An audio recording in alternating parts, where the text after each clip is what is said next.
नमस्कार दोस्तों,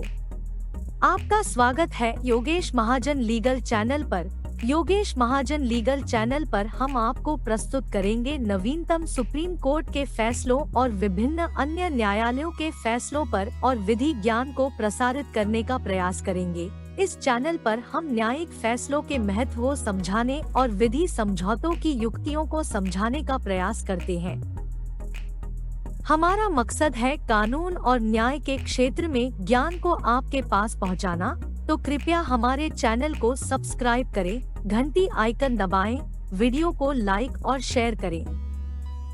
दोस्तों, माननीय सुप्रीम कोर्ट ने 15 मई 2024 को एक जजमेंट है जो कि प्रोनाउंस की है। ये रिपोर्टेबल जजमेंट है क्रिमिनल अपील नंबर ऑफ 2024, जो कि rises with special leave petition criminal number of 2024, जिसमें डायरी नंबर है मेंशन किया गया है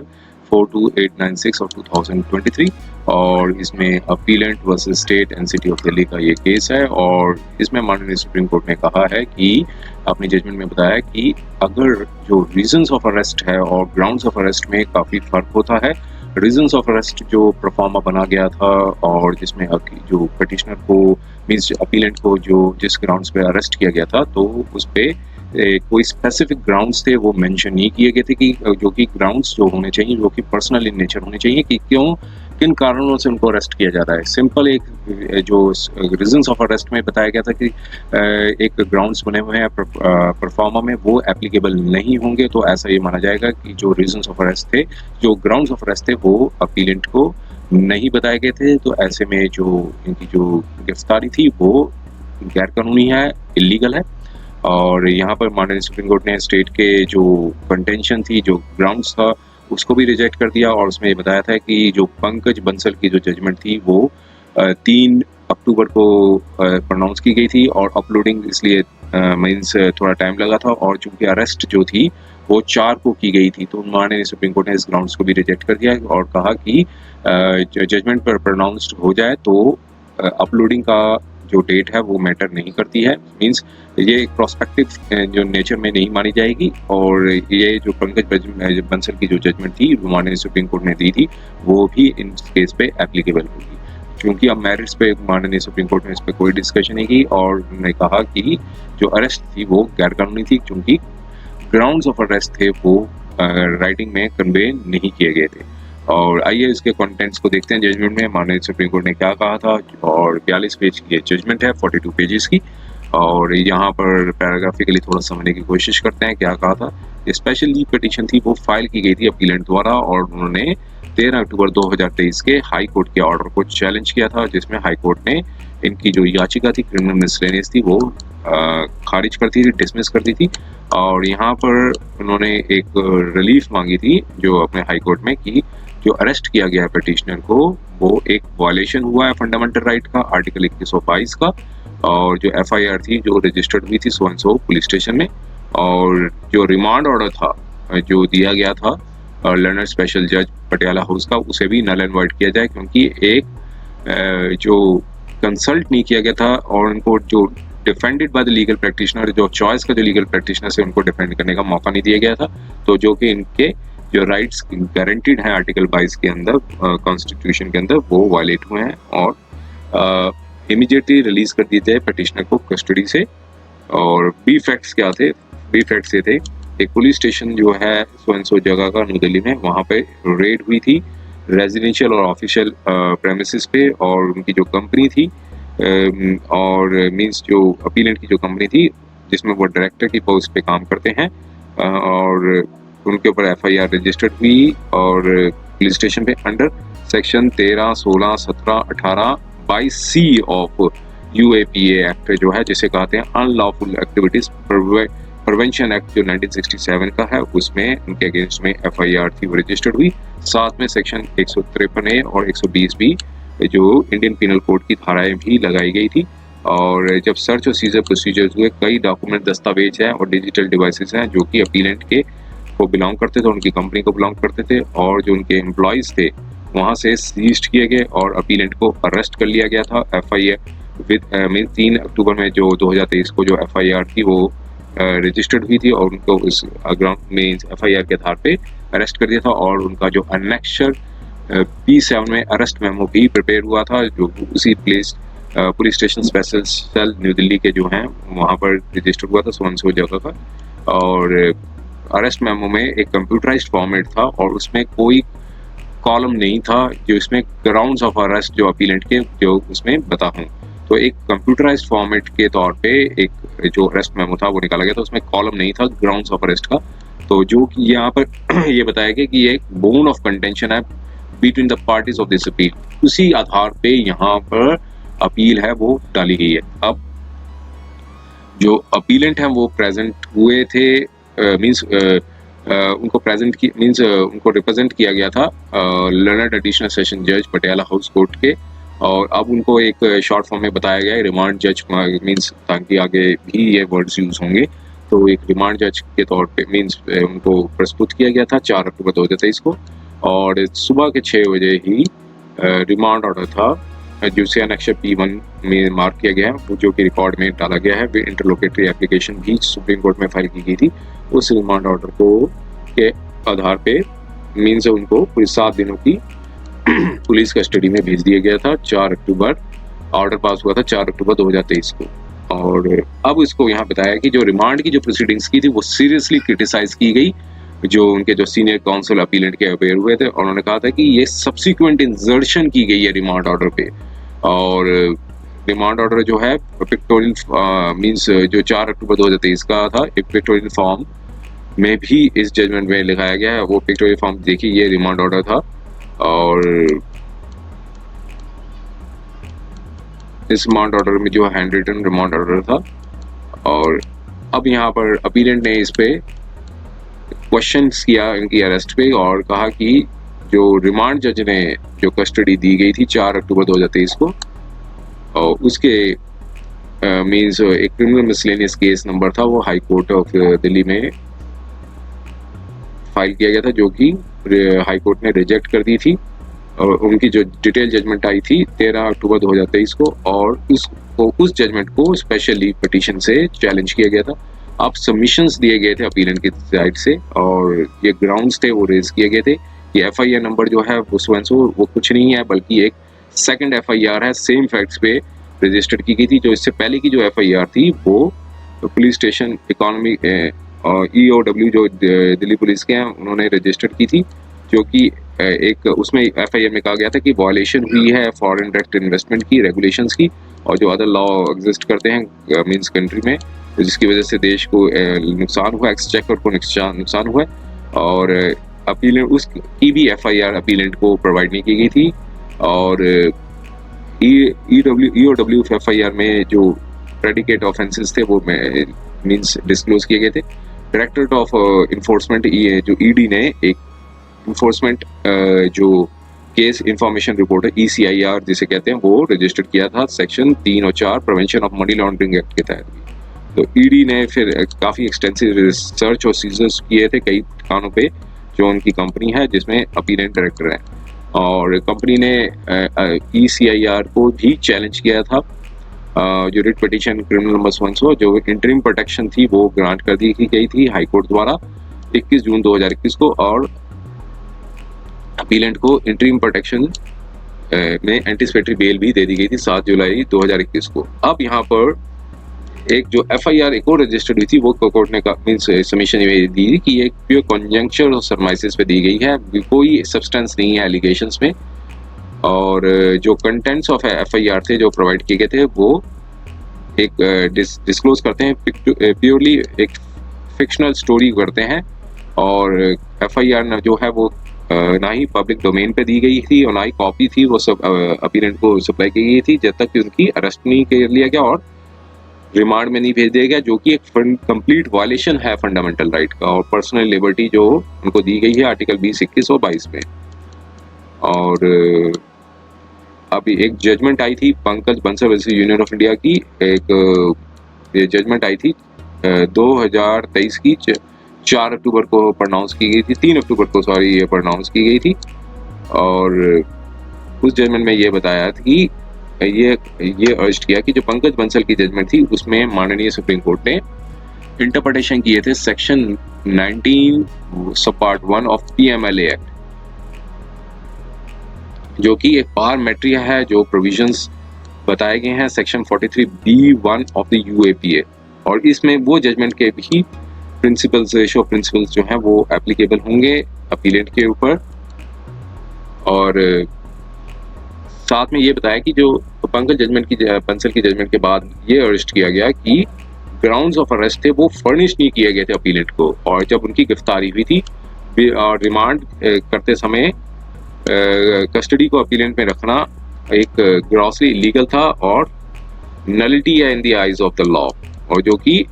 हिट करते हैं जो एक मैंडेट दिया गया है सेक्शन आर्टिकल 22 सब part 1 of the constitution of India के अंदर के तहत उनको दिया गया है। और कुछ जजमेंट्स और भी यहाँ पर बताई गई, और साथ में ये ग्राउंड्स बताया गया कि एक तरह का वायलेशन है जो प्रोविजंस दिए गए हैं article 22 of constitution of India, और इसलिए अपीलेंट को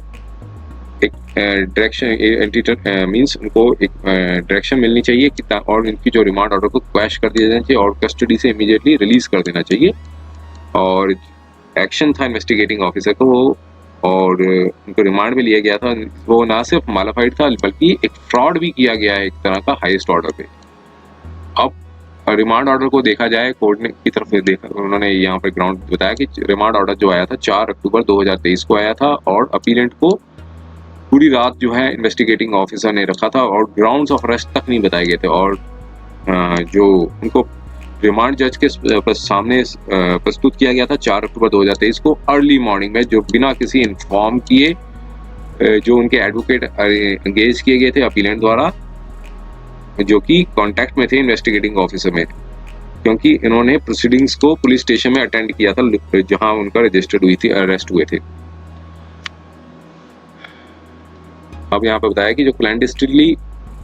मींस उनको कस्टडी में भेजा गया, इन्वेस्टिगेटिंग ऑफिसर ने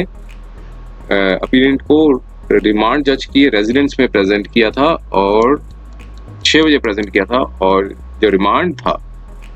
जो उनके जो काउंसिल को मींस बताया गया, जो जबकि उन्होंने अपीलेंट ने इंगेज भी नहीं किया था कि उनको प्लीड किया जाए उस केस में, और रिमांड जज ने अक्यूज्ड को पुलिस कस्टडी में means remanded the accused to police custody में भेज दिया गया था 6 बजे, जो कि साफ एविडेंट है जो रिमांड ऑर्डर जो ऊपर लिखा गया है, और जो अपीलेंट के काउंसिल को इन्फॉर्म कर दिया गया था कि इन्फॉर्म किया गया था व्हाट्सएप मैसेज पे 7:07 पे, और सेम जो है जो एक्सरसाइज की गई है इन फ्यूटिलिटी में की गई है, और इसका मकसद यही था कि जो काउंसिल एडवोकेट हैं वो रिमांड जज के रेजिडेंस पे नहीं पहुंच सके और उनकी जो प्रेयर ऑफ रिमांड को पोज कर सके, और रिमांड एप्लीकेशन थी वो एक्सेप्ट कर ली गई थी 6 बजे जो कि टाइम बताया गया, और रिमांड जज ने साइन प्रोसीडिंग्स को साइन कर दिया था 6 बजे। तो यहाँ से कोई कंक्लूजन से बचा नहीं जा सकता कि रिमांड ऑर्डर जो पास किया गया था बिना कॉपी सप्लाई किए हुए ग्राउंड्स ऑफ अरेस्ट थे, अपीलेंट को नहीं बताए गए थे, और जहाँ जो एडवोकेट को जो एंगेज किया गया था अपीलेंट को इंटेंशनली डिप्राइव किया गया इस इंफॉर्मेशन से जो ग्राउंड्स ऑफ अरेस्ट, और एडवोकेट को भी नहीं बताई गई जिससे वो अपोज कर सकें पुलिस कस्टडी रिमांड को और वो बेल ले सकें। तो जो स्टैंड लिया गया था रिस्पोंडेंट का ग्राउंड्स ऑफ अरेस्ट को कन्वे किया गया था वो ऑलरेडी रिमांड ऑर्डर जो है वो ऐसे में जो बताया गया जो स्टैंड लिया गया रिस्पोंडेंट का वो अनएक्सेप्टेबल है, क्योंकि जो कि फेस ऑफ रिकॉर्ड पे जो सामने नजर आ रहा है, जो time of passing of remand order जो था वो 6 बजे पे दे दिया गया था और ग्राउंड्स ऑफ अरेस्ट जो कन्वे की गई थी वो 7 बजे के बाद की गई थी। तो इसलिए जो रिमांड जज ने जो ऑर्डर था वो 4 अक्टूबर 2023 को लिखा था और लर्न काउंसिल को बिना सुने ही एक उस ऑर्डर में सब्सिक्वेंट इंसर्शन कर लिया है, जो कि रिमांड ऑर्डर में साफ साफ दिख रहा है। तो इस तरह की जो सब्सिक्वेंट इंसर्शन की गई है लाइंस की, वो अपीलेंट ने ऑलरेडी जो पुलिस कस्टडी में उनको रिमांड कर दिया गया था। एडवोकेट को जब इन्फॉर्म किया गया था रिमांड एप्लीकेशन में, तो प्रोपोर्टेड ग्राउंड्स जो बताए गए थे वो ट्रांसमिट किए गए थे। तो ये सारे उन्होंने यहाँ पर अपने ग्राउंड से रेज किए थे, लेकिन रिस्पोंडेंट ने यहाँ पर इसको अपोज किया था। और सबसे बड़ा ग्राउंड ये रेज किया था कि जो पंकज बंसल की जो जजमेंट थी वो अपलोड हुई थी लेट 4 अक्टूबर 2023 के लेट आवर्स में अपलोड हुई थी, इसलिए अरेस्टिंग ऑफिसर को नहीं पता था कि किस तरह से कंप्लायंस किया जा सके। और यहाँ पर ये बताया कि ये प्रोस्पेक्टिव इन नेचर है, मींस जब डेट पे वो अपलोड की गई तभी से टाइम जो है इसका काउंट किया जाएगा। और अब यहाँ पर सारे पहलुओं को गौर करने के बाद जो कोर्ट ने अपनी जो एनालिसिस इन्होंने फिर रिजॉइंडर दिया, फिर इसके बाद एनालिसिस जो किया, डिस्कशन एंड कंक्लूजन्स पे चलते हैं। और पहले जो चीज़ उठाया था कि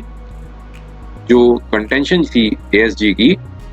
कि जो रेशो ऑफ पंकज बंसल की जो जजमेंट है और एएसजी के जो कंटेंशंस थे, वो माननीय सुप्रीम कोर्ट ने इस पर गौर किया कि जो उनकी कंटेंशंस थी स्टेट की साइड से कि जो रेशो है पंकज बंसल की जो जजमेंट का, और उसमें इनहेरेंट डिफरेंस है क्योंकि वो सेक्शन 19 ऑफ पीएमएलए के ऊपर उन्होंने डिसाइड की थी और सेक्शन 43 एंड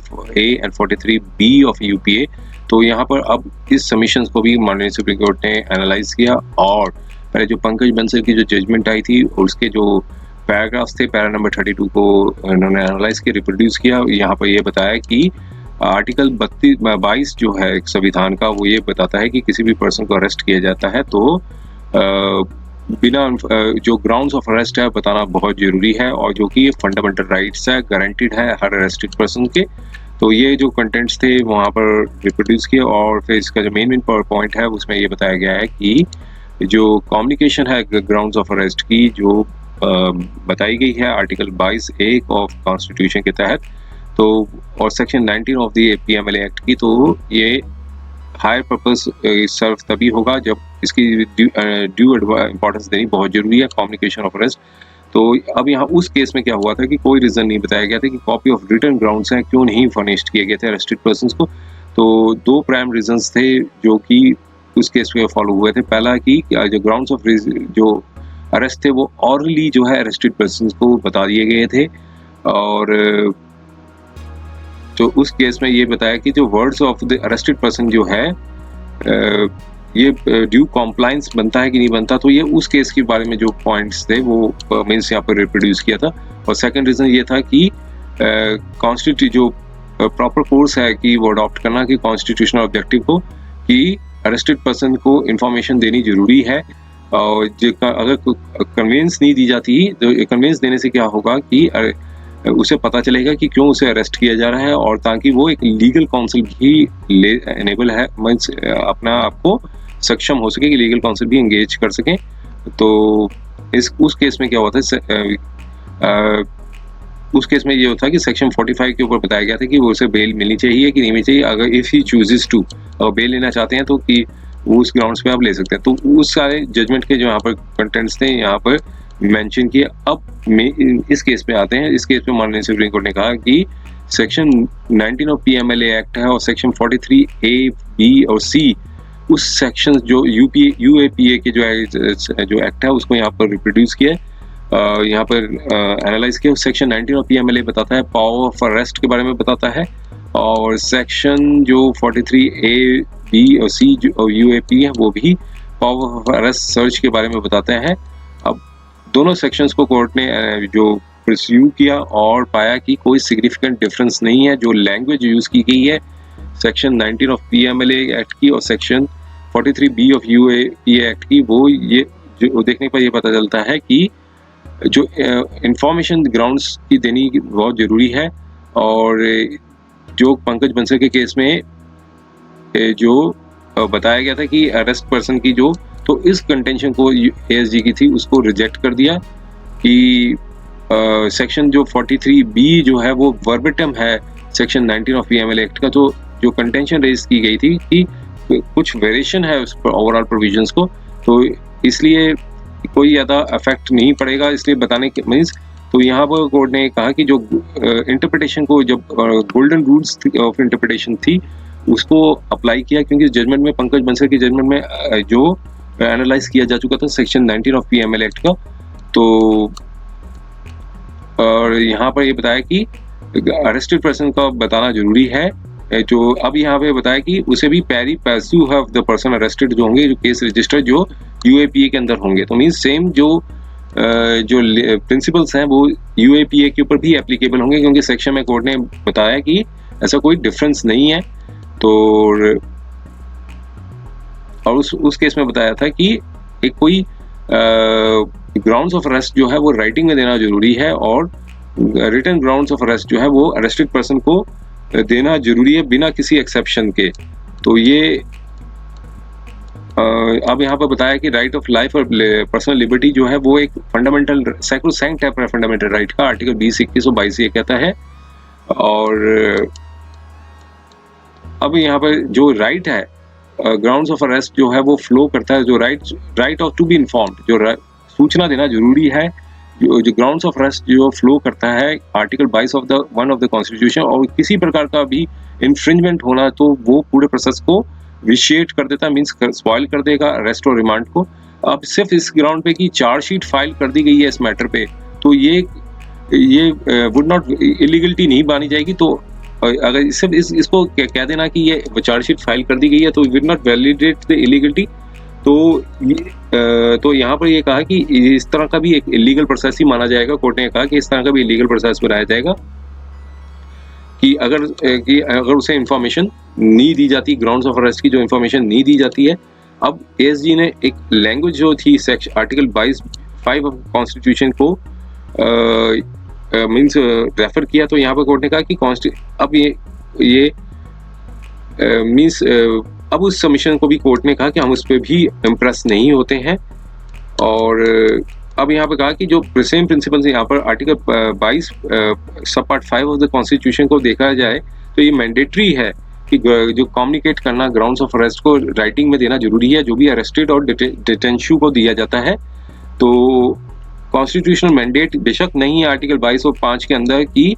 वो संविधान में कहीं नहीं लिखा कि ये एक्सप्लिसिटली रिक्वायर्ड है कि ग्राउंड्स ऑफ अरेस्ट जो है राइटिंग में देना जरूरी है। तो अगर बेशक इसमें नहीं लिखा है, लेकिन इसमें कोर्ट ने कहा इसमें देना जरूरी है, क्योंकि कॉन्स्टिट्यूशनल बेंच जो थी उसने ऑलरेडी एक एग्जामिन कर चुकी है article 22(5) of the constitution of India, जो एक जजमेंट आई थी Hari Kishan versus state of Maharashtra and others की, जो कि 1962 में आई थी। तो उसमें ये कहा था कि जो कम्युनिकेशन देना ग्राउंड्स ऑफ अरेस्ट को डिटेंशन को देना राइटिंग में देना जरूरी है, और उस भाषा में देना है जरूरी है जिसपे वो जानता हो, तो ताकि वो उसको एक तरह की एक अपॉर्चुनिटी मिल सके और अपनी एक जो प्रतिनिधि रिप्रेजेंटेशन है वो दे सके, जो वो जिस आधार पर उसको डिटेंशन की गई है। तो ये आर्टिकल 22(5) के अंदर ही उसको यहाँ पर मीन्स जो राइट्स मिलते हैं। तो उस जजमेंट को यहाँ पर रिप्रोड्यूस किया है यहाँ पर कोर्ट ने। और कम्युनिकेशन हरिकृष्ण का जो जजमेंट थी यहाँ पर कोर्ट ने कहा एप्लीकेबल होगी। अब यहाँ पर एक बताया कि जो लैंग्वेज यूज की गई है आर्टिकल 22(1) और 22(5) संविधान के अंदर, और कोई भी बेशक कोई भी प्रोविजंस नहीं बताते हो कि जो neither of the constitution provisions required की जो ग्राउंड्स ऑफ अरेस्ट और डिटेंशन एस केस में भी कि जो उसमें भी कम्युनिकेशन इन राइटिंग में देना जरूरी है। लेकिन जो इंटरप्रिटेशन जो बताई गई है उस जजमेंट की, जो कॉन्स्टिट्यूशनल बेंच ने ऑलरेडी दे दी है, तो उसमें एग्जामिन किया था स्कोप का, आर्टिकल 22(5) का जो स्कोप था संविधान का उसको एग्जामिन किया था। अब उसने कोर्ट ने कहा कि जो आर्टिकल 22(5) का जो स्कोप है यहाँ पर आर्टिकल 22 सब पार्ट 1 पे भी एप्लीकेबल होगा जो संविधान का है। तो इस केस में भी कम्युनिकेट करना जरूरी है। जब भी अरेस्ट किया जाता है तो ग्राउंड्स ऑफ द अरेस्ट का जो बताना जरूरी है राइटिंग में। तो यहाँ पर कोर्ट ने कहा कि कोई हेजिटेशन नहीं बनती है इसमें कि रिटायरेट करना कि ग्राउंड्स ऑफ अरेस्ट जो है डिटेंशन में दिए जाते हैं उन राइटिंग में देना जरूरी है, जो भी कनेक्शन होगी इन द पर्सन जो प्रोविंशियल डिटेंशन में प्रोवाइड किए जाते हैं अंडर आर्टिकल 22 सब पार्ट 1 और आर्टिकल 22 सब part 5 of the constitution of India. वो एक सैक्रोसैंक्ट है और उसे किसी भी हालत में ब्रीच नहीं किया जा सकता। इस प्रकार की जो कॉम्प्लायंस नहीं करना जो कि एक कॉन्स्टिट्यूशनल रिक्वायरमेंट है और जो एक स्टैच्यूटरी मैंडेट है, तो ऐसे में जो कस्टडी और डिटेंशन जो को रखना एक प्रकार की इलीगलिटी होगी। तो अब यहाँ पर बताया कि जो प्रोविजन थे वो ऑलरेडी इंटरप्रिटेट किए जा चुके हैं माननीय सुप्रीम कोर्ट में। एक पंकज बंसल की जजमेंट थी और जो प्ली थी आर्टिकल मींस लर्नड एएसजे ने ये प्ली दिखाई थी कि कोई रिक्वायरमेंट नहीं है अंडर लॉ की ग्राउंड्स ऑफ अरेस्ट को कम्युनिकेट मींस राइटिंग में देने का। इसको कोर्ट ने सिरे से नकार दिया, मींस रिजेक्ट कर दिया। और अब यह बताया कि जो एफआईआर थी वो रजिस्टर्ड हुई थी 17 अगस्त 2023 को। कॉपी ऑफ एफआईआर थी वो पब्लिक डोमेन में नहीं लाई गई थी, ना ही से अपलोड किया गया था वेबसाइट में। और एफआईआर अपेलेंट को प्रोवाइड नहीं की गई थी। एप्लीकेशन जो डाली गई थी जो order of the police custody remand का पास किया गया था लर्नड रिमांड जज ने, क्योंकि उन्होंने अपीयरेंस दी थी पुलिस की कस्टडी में जब रखा गया था, तो उस सबको फिर से यहाँ पर जो ग्राउंड्स थे जो रेज किए थे अपीलेंट ने, उनको भी यहाँ पर कोर्ट ने एक्सेप्ट किया। और यहाँ पर बताया कि जो सेक्शन 43C जो यूएपी का है वो ये कहता है कि सारे प्रोविजन सीआरपीसी के अप्लाई होते हैं किसी भी प्रकार के अरेस्ट, सर्च और जो सीजर किया जाता है यूएपीए का। और सेक्शन 57 और सेक्शन 167 सीआरपीसी ये कहता है कि अपीलेंट को प्रोड्यूस करना जरूरी है मजिस्ट्रेट को 24 आवर्स के तहत। तो कोर्ट ने एक्सेप्ट किया कि एक ग्रॉस इलीगलिटी हुई है इसमें, और एक तो एप्लीकेशन जो इन्फॉर्मेशन थी वो एडवांस में नहीं दी गई, जब भी रिमांड में लिया गया तो उसमें भी एडवांस में नहीं बताया गया था उनको। और फिर ऑर्डर शीट के ऊपर भी इन्होंने कमांडर ने कोर्ट ने बताया कि एक प्रकार की अब यहाँ पर एक बताया कि ग्राउंड्स ऑफ अरेस्ट और रीजंस ऑफ अरेस्ट में कोर्ट ने कहा कि काफी डिफरेंस होता है। रीजंस ऑफ अरेस्ट एक प्रिंटेड फॉर्म में बताया हुआ है कि क्यों कौन से रीजंस ऑफ अरेस्ट होते हैं, कि किसी भी पर्सन को अरेस्ट मीन्स प्रिवेंट करना कि फर्दर ऑफेंस ना करे, इन्वेस्टिगेशन के लिए जरूरी है अरेस्ट, और prevent accused from means tamper करने से अक्यूज पर्सन को रोकना। तो ये एक तरह की प्रिंटेड लैंग्वेज थी उसमें जो बताया हुआ था रीजंस ऑफ द अरेस्ट को। अब जो रिमांड ऑर्डर कोर्ट ने कहा था कि 4 अक्टूबर 2023 को आया था, जिसमें बताया गया था कि रिमांड एप्लीकेशन जो है लेनर्ड एडवोकेट को दे दी गई थी थ्रू मीन्स कम्युनिकेशन कर दिया गया था, मीन्स व्हाट्सएप में ये बताया गया हुआ कि व्हाट्सएप से ही उनको बता दिया था। रिमांड ऑर्डर जो है वो सेटिस्फाई करता है कि जो 2 लाइन्स सब्सिक्वेंटली इंसर्ट की गई थी स्क्रिप्ट में, कि जो कि एक फाइनल लैंग्वेज थी as compare to the remaining part of the order. तो जो 2 लाइन जो ऑर्डर में लिखा गया था, जो जैसे ऊपर रिप्रोड्यूस किया था जो ऑर्डर शीट थी, तो यहाँ पर कोर्ट ने एक्सेप्ट किया कि एक प्रकार की सब्सिक्वेंट इंसर्शन हुई है। तो ये क्वाइट पॉसिबल ही है कि जो लर्नड रिमांड जज है उन्होंने काउंसिल को सुना हो, जब साइन करने रिमांड ऑर्डर को साइन कर दिया था उसके बाद जो 2 लाइन्स हैं इंसर्ट की गई थी।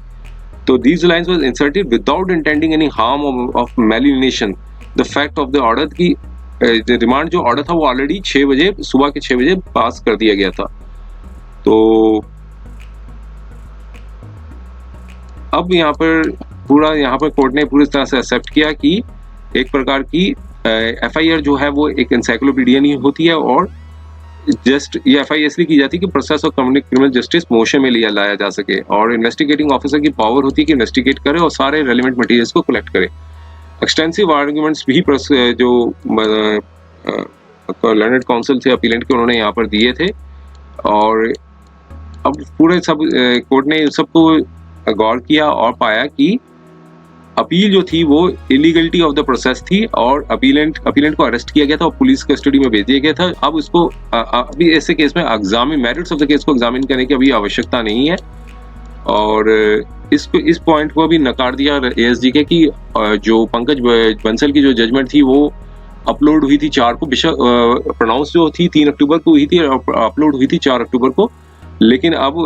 कोर्ट ने कहा कि इसे प्रोस्पेक्टिवली नहीं माना जाएगा, क्योंकि यहाँ पर भी पंकज बंसल की जो जजमेंट है वो एप्लीकेबल होगी, क्योंकि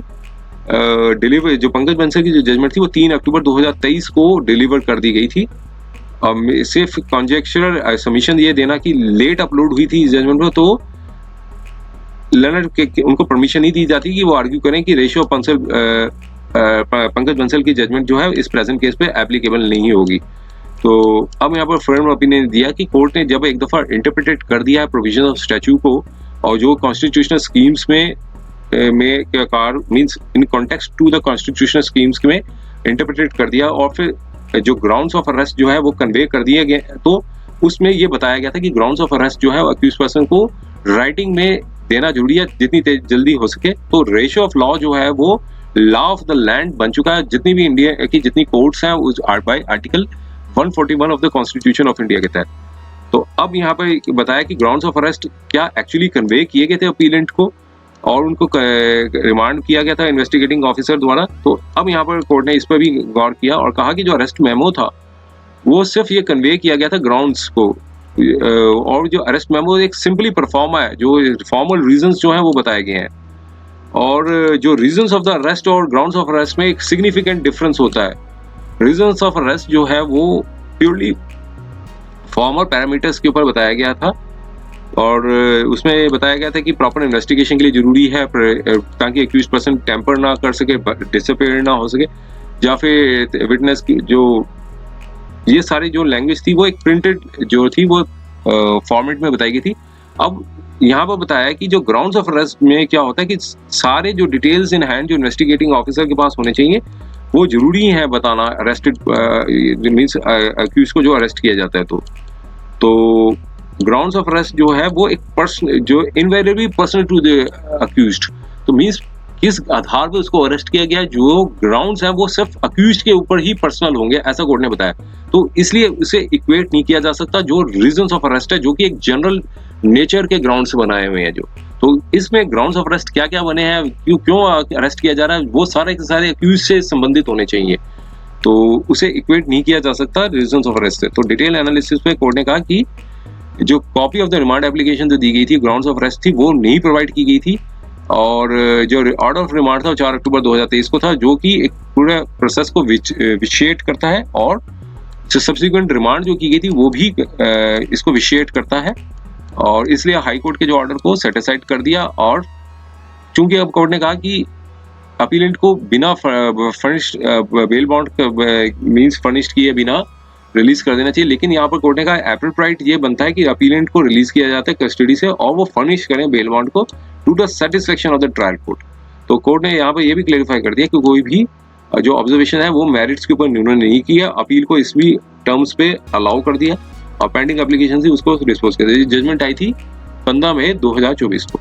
उम्मीद है कि यह वीडियो आपको पसंद आया होगा। अगर आपने अभी तक हमारे चैनल को सब्सक्राइब नहीं किया है तो कृपया इसे सब्सक्राइब कर ले और बेल आइकन दबाकर नोटिफिकेशन प्राप्त करें, ताकि आप हमारे नए वीडियो से अपडेट रह सकें। अगर आपको यह वीडियो पसंद आया हो तो कृपया लाइक करें और अपने दोस्तों के साथ शेयर करें। हमारे चैनल पर आपको न्यायिक मुद्दों, कानूनी सलाह और कानूनी अपडेट्स के बारे में नवाचारिक और महत्वपूर्ण जानकारी मिलेगी। हमारे साथ बने रहें, क्योंकि योगेश महाजन लीगल आपके कानूनी सवालों का सहायक है।